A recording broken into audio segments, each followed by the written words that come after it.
Yes.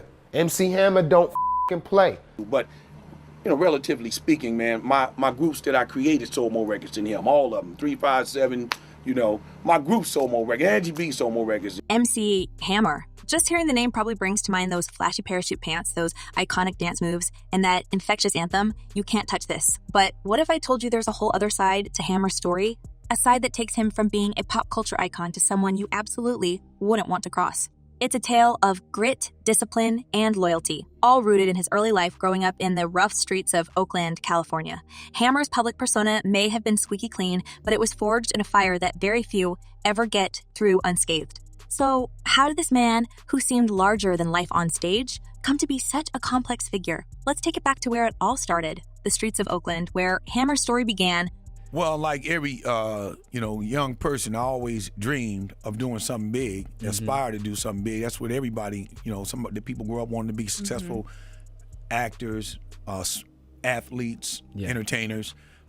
Very few people say I want to grow up and be like this great CEO. That's a different thing. But people aspire for spotlight, right? Yeah, that's true. And so I hoped to do it big. And I knew I would put the work in, but you never know how. Born Stanley Kirk Burrell in 1962, Hammer grew up in East Oakland, a place that was far from glamorous. Life wasn't easy for Hammer and his 8 siblings. Yes, 8.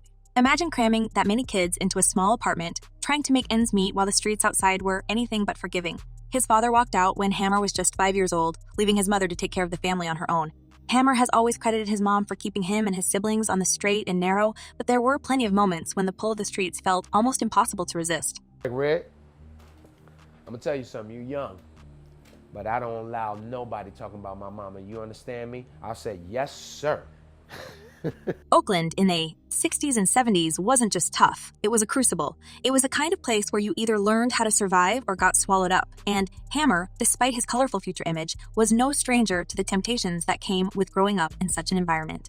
He's openly admitted that he thought about hustling as a way to make ends meet. In his own words, he got real close to stepping into the kind of life that could have taken him down an entirely different path. But then something happened, something that would change the trajectory of his life forever. Hammer's father, despite being absent from the home, caught wind of his son's plans. He paid him a visit, and what could have been just another lecture ended up being a pivotal moment. Hammer recalls seeing tears in his father's eyes, a rare and powerful sight. It was enough to shake him to his core. That conversation, combined with the lessons instilled in him by his mother, made him realize that he couldn't let his family down. His mother worked tirelessly to provide for her kids, and Hammer knew that diving into the darker side of Oakland life would break her heart. That sense of loyalty to his family would become a recurring theme in Hammer's life, one that carried through his career and beyond. I'm always willing to put in the work to make big things happen. So while I was surprised at the level of success, anybody who's around me would tell you that don't nobody work harder. So I was putting in the hard work. Yeah. Instead of following the path so many others around him took, Hammer kept himself busy. As a kid, he spent his days hanging out near the Oakland A's stadium, hustling in the parking lot. Whether it was selling stray baseballs or breaking into spontaneous breakdancing sessions to entertain fans, Hammer was always working the crowd. Even back then, he had an undeniable energy, a charisma that could draw people in. One day, his street-side performances caught the attention of none other than Charlie Finley, the owner of the Oakland A's. In what can only be described as a twist of fate, Finley was so impressed by Hammer's hustle that he invited him to a game as his guest. That moment marked the beginning of Hammer's first brush with success. Let's go back to the beginning, man, because there's a lot of people listening to K-Day now. Obviously, we're back in the day music. Yeah. But they want to know the story. They know about you. They heard about you, but they want to enjoy your journey. You know what I mean? Yeah. And, let's go back to when it all started. Like, you started with a group rap. I think you were involved with Christian rap as well in the beginning? Before MC Hammer. Yeah. Before MC Hammer, we started with, it was 2 of us, and we were the Holy Ghost Boy. Hammer was soon hired as a bat boy for the team, and it wasn't long before he became a beloved figure in the clubhouse. The players took a liking to him, and one of them even gave him the nickname Hammer because of his resemblance to baseball legend Hank Aaron, who was known as the Hammer. It was during this time that Hammer developed his reputation as someone who was sharp, dependable, and always willing to go the extra mile. He wasn't just a bat boy. He was the eyes and ears of the team owner, keeping tabs on what was happening both on and off the field. It was a role that taught him a lot about loyalty and responsibility, lessons that would stick with him for the rest of his life. He played that part. Yeah. But even him, Oakland is a different kind of place, man. You I'll line you 10 Oakland dudes up in a row, and I bet you couldn't pick out the most violent one.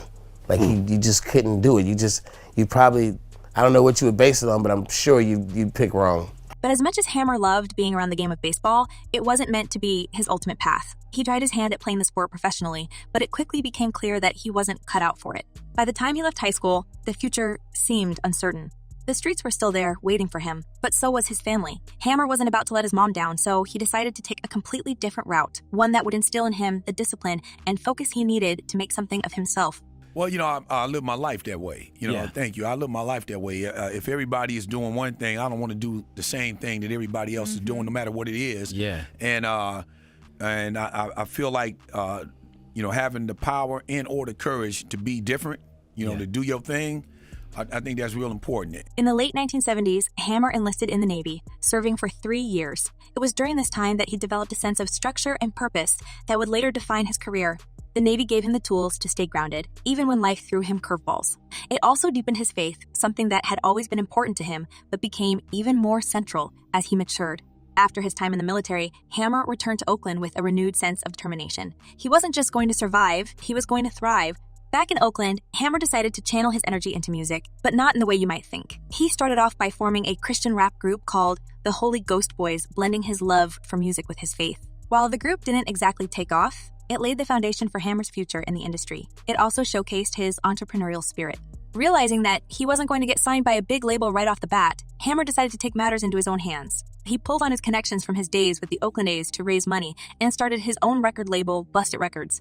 Right. And you definitely led the way. Trust me, believe me, Thank man. you. So when you start that, man, doing your Hammer thing, and of course that name comes from, I think about you being a bat boy back in the day with the A's. Yeah. I mean, so your career could have went a couple different ways, right? Right. Yeah, I was playing baseball, loving it, and I got named Hammer by Reggie Jackson.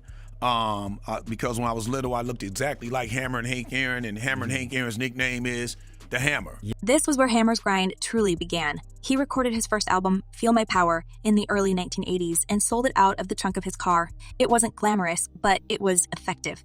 Hammer hit the pavement, performing anywhere and everywhere that would have him, from small clubs to street corners. His work ethic was unmatched. By sheer hustle alone, he managed to sell tens of thousands of copies of his album, proving that he didn't need anyone else to make a name for himself. This was a man who was willing to put in the hours, the sweat, and the grind to make his dreams a reality. And let's not forget, this wasn't just about talent. Sure, Hammer could dance like nobody's business, but he also had a level of discipline that set him apart. He treated his crew like a military unit, putting them through grueling 8-hour rehearsals and enforcing strict curfews. He wasn't just building a career, he was building a brand. Hammer understood the value of hard work and precision, and he demanded nothing less from the people around him. It was this commitment to excellence that would eventually catapult him to superstardom. But before that, Hammer had to deal with the skeptics. Even in these early days, there were plenty of people who didn't take him seriously. They saw the flashy outfits, the high-energy performances, and dismissed him as a gimmick. What they didn't see was the man behind the image, the hustler, the entrepreneur, the disciplined leader, who was willing to outwork everyone else to get where he wanted to go. This duality, the contrast between Hammer's public persona and the man behind the scenes, would become a recurring theme throughout his career. By the time Hammer's big break came, he was more than ready for it. He signed a massive deal with a major label and began releasing hits that would dominate the airwaves. Songs like You Can't Touch This and Too Legit to Quit became instant classic, and Hammer became a household name. But even as he danced his way into the hearts of millions, the lessons he learned from his upbringing in Oakland remained a core part of who he was. Hammer never forgot where he came from, and he carried that sense of loyalty and grit with him every step of the way. Hammer was a big dog, man. He got respect in the streets. He came from a respected crew, and they handled business, him and his brother Lewis and the crew. And, when we saw each other, it was respect and love. And then, when we weren't around each other, he'd take little jabs and talk, but it was that time. So MC Hammer had made it. By the late 80s and early 90s, his name was everywhere. You couldn't turn on the radio, watch TV, or even walk down the street without hearing, "You can't touch this" blasting from somewhere. He was the king of clean-cut hip-hop, rocking flamboyant parachute pants and breaking down barriers for rap in the mainstream. But the thing about success is that it always comes with a price. And for Hammer, the higher he climbed, the more people looked for ways to bring him back down.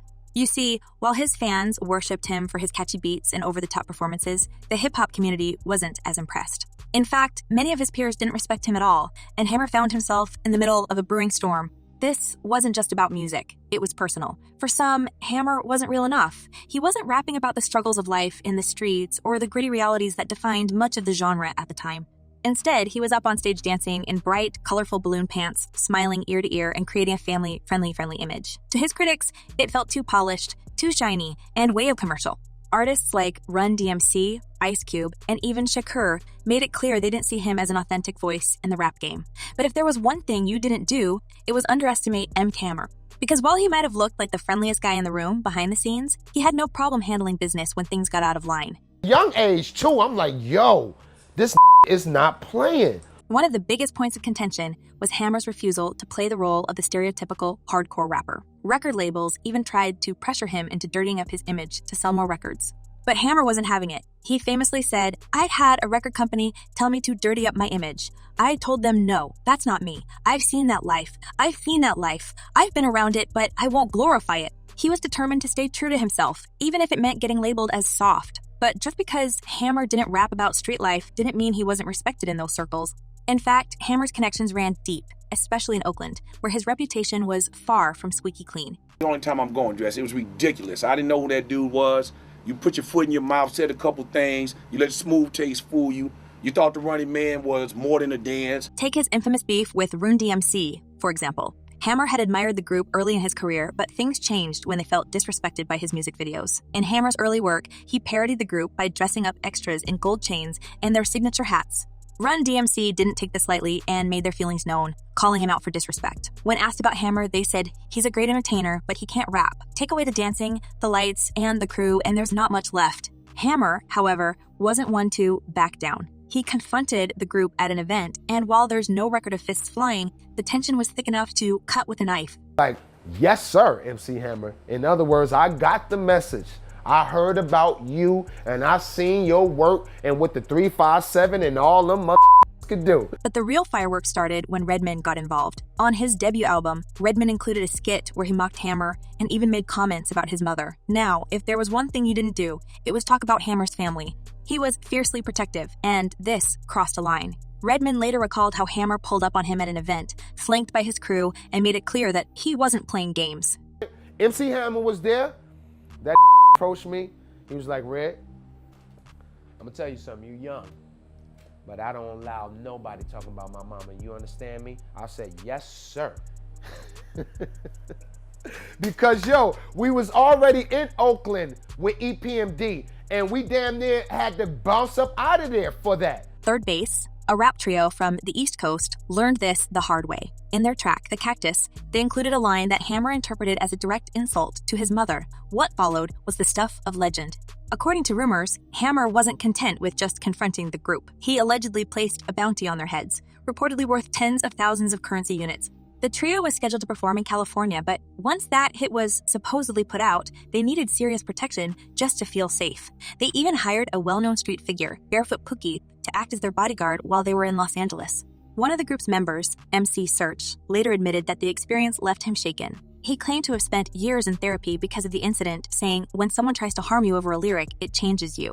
But my biggest issue to this day is I can't get over it. Hammer's reputation wasn't just talk. Back in Oakland, he was known to roll deep, often with an entourage of over 100 people. His crew wasn't just dancers and roadies either. There were some serious players in the mix, people who made sure Hammer's image as a family-friendly entertainer didn't mean he could be taken lightly. Too Short, another Oakland rapper, once remarked that Hammer wouldn't even need to spend money to handle a situation. According to him, Hammer's connections were so strong that people would step in on his behalf just because of who he was.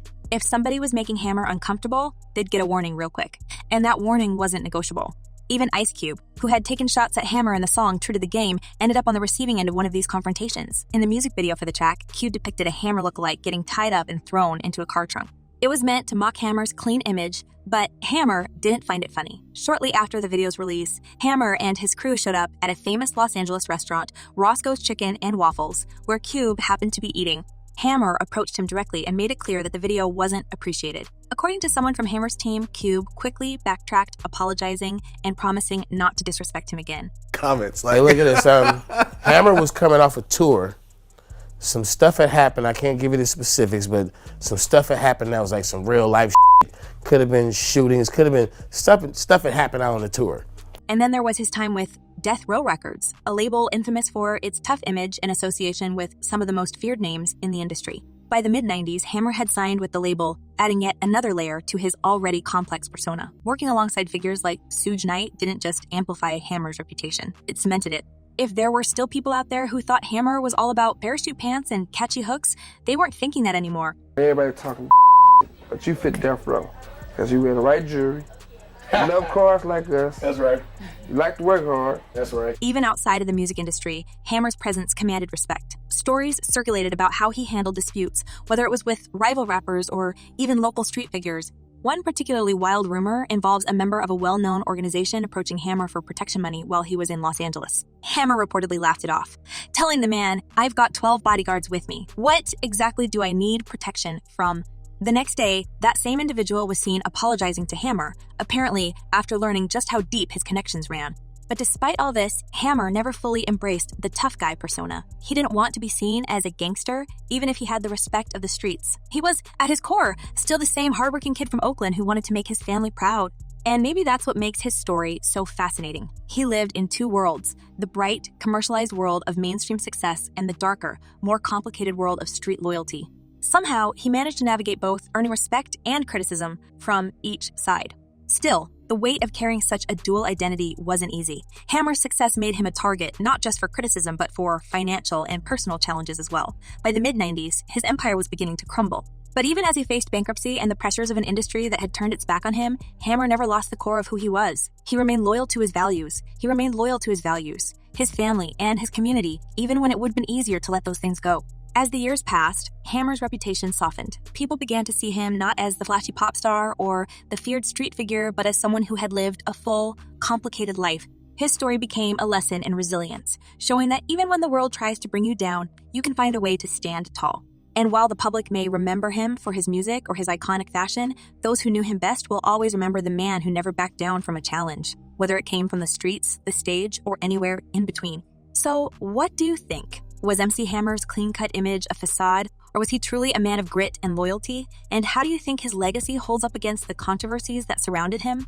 Share your thoughts in the comments below. Don't forget to like, share, and subscribe for more celebrity gossip and untold stories. Until next time, stay tuned